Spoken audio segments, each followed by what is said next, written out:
Сәлем достар, менің арнама қош келдіңіздер. Бүгін сіздермен өте дәмді творог қосылған пирог пісіретін боламыз. Дәмі деген өте ерекше, дәмді болып шығады. Бір жасағаннан ұқсап шығады. Видеоның соңына дейін қарап, менің каналыма тіркеліп кетуді ұмытпаңыздар. Сіздермен қызықты рецептермен бөлісіп баратын боламын. Ең алдымен ыдысқа жұмыртқаны саламыз, үстінен қантты салып, миксермен ағарғанша жақсылап көпіртіріп аламыз.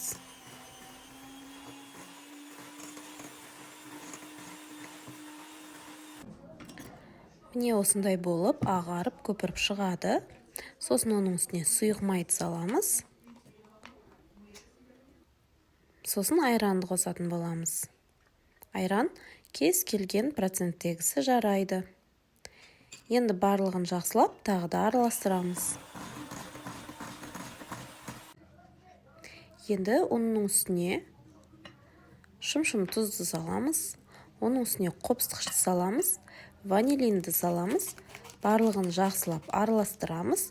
Сосын електен өткізіп, біздің сұйық массаның үстіне салатын боламыз. Міндетті түрде електен өткізіңіздер, қыздар.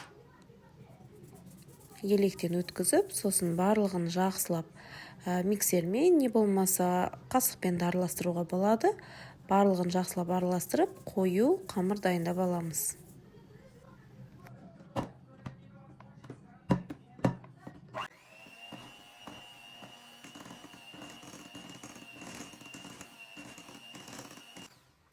Міне осындай қоюлықтағы қамыр дайын болды бізде.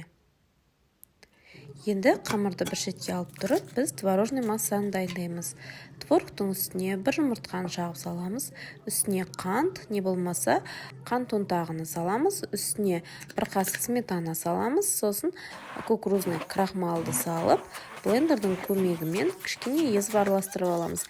Егер сіздерде осындай блендер болмаса, жай ғана қасықпен, венчикпен де араластыруға болады. Енді біз қамырымызды пергамент бумагасы салынған листке саламыз. Барлық жеріні бір тегістеп жайып шығамыз. Менде листтің өлшемі 30-ға 31 сантиметр. Кәдімгі әселпештің листі.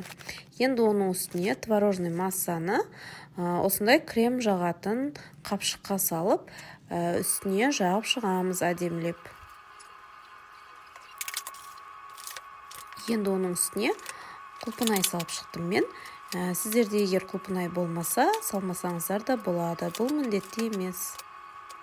Егер де басқа да малина, шие болса, оны да салсаңыздар болады. 180 градуста қызып тұрған пеште 30 минуттай уақытта пісіріп аламыз. Әркімнің пеші арқалай өздеріңіз қарайсыздар.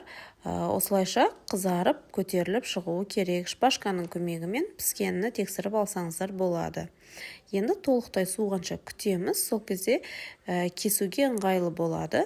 Толықтай суытып барып кесеміз. Өте дәмді болып шығады. Иісі деген өте керемет. Өте әдемі болып көтеріліп шығады. Толықтай суытып барып кесесіздер. Міне кескен кезде іші өте дәмді болады. Осы рецептпен жасап көріңіздер. Сіздерге ұнайды деп ойлаймын. Видео ұнаған болса, лайк басып, менің арнама тіркеліп, қоңырауша белгісін басып кетулеріңізді сұраймын.